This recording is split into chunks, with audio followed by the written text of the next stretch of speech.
Hello, those of you who unfortunately entered this DeathWorld Forest. I'm going to show you how I triple prime.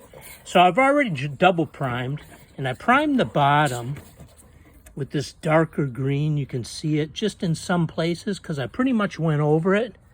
It started raining, so I left some of it because I kind of like the effect, but I also painted over a lot of it. So I left that darker. Yeah, you can see it pretty much there, and you can see the effect the rain had on it, how it's uneven like that.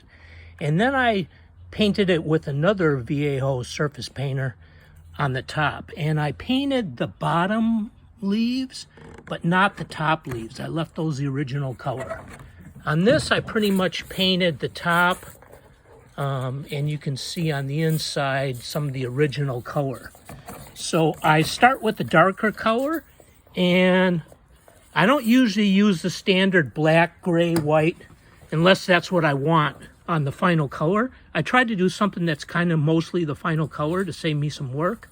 And it's starting to rain right now, so we'll see how it goes. And I'm going to use this paint. It's not a primer that I mixed up. And I added to it, besides the Citadel paints that I talked about in my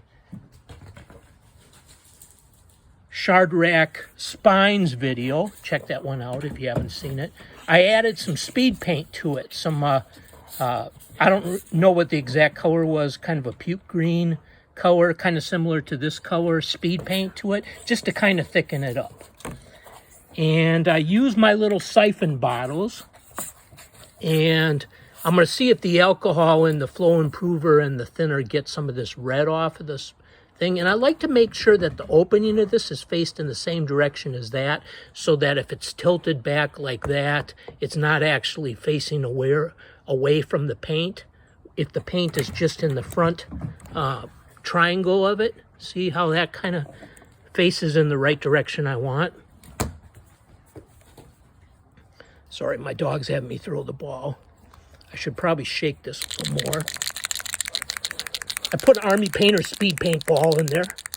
Make sure you use Army Painter so they don't rust.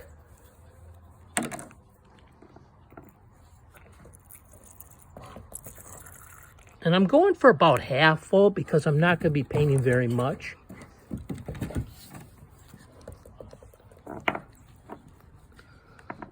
Well, that wasn't good.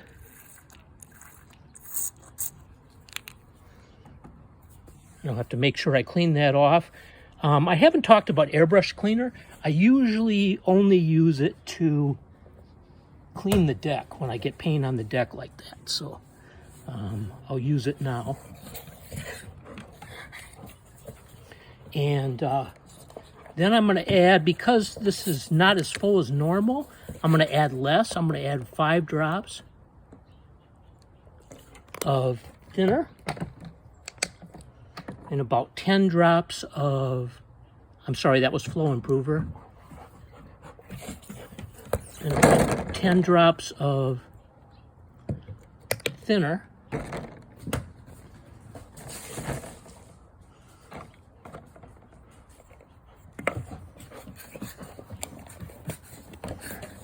Should have left my dog in. This is not easy with him around. But he'd be really disappointed if I went outside without him, so. All right. Make sure you don't get this paint on your clothes, because it won't come off fabric easily at all, acrylic paint. And then I'm going to fire up my air compressor. I got my Posh single action airbrush. I'm going to screw on the container.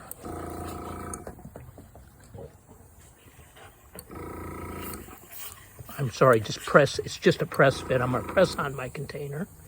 I'm going to open it just a fraction. I'm going to make sure it sprays. And then I'm just going to do the top. Just where the light would hit. And that's a real nice concentration. And And that's about it.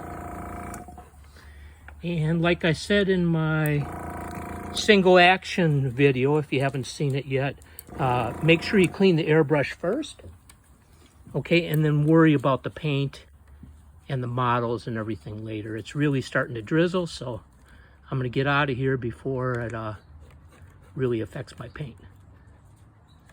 Thank you, wanderers in the DeathWorld Forest.